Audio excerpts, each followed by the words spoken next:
glasses with thick lenses, numerous scars on his face, and 2 prosthetic hands.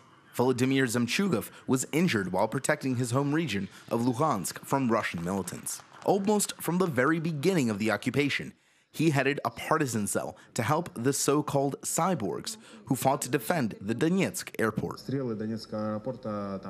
bombardments of the Donetsk airport were carried out day and night.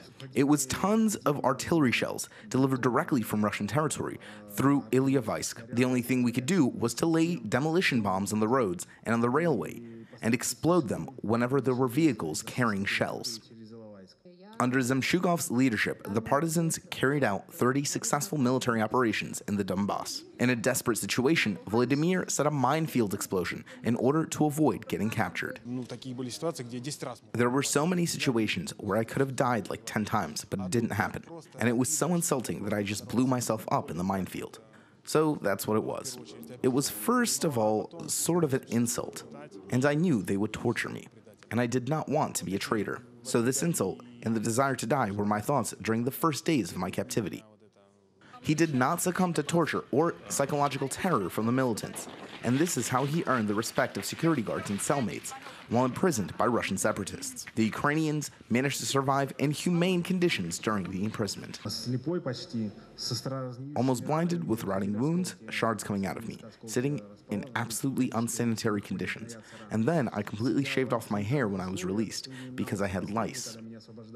Because of the war in Donbas, Volodymyr lost his successful business as well as his health. But more importantly, he managed to keep his family. I had time to think while I was in captivity.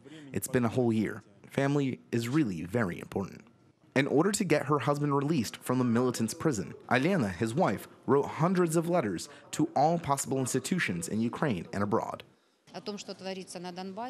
I let the leaders of the Normandy 4 know what is going on in the Donbas by sending them my letters, and I also contacted Martin Sadchik from the OSCE and the Queen of Great Britain, although I do not know if she ever got my letter. His relatives believe that in a difficult situation, Volodymyr was saved by their faith.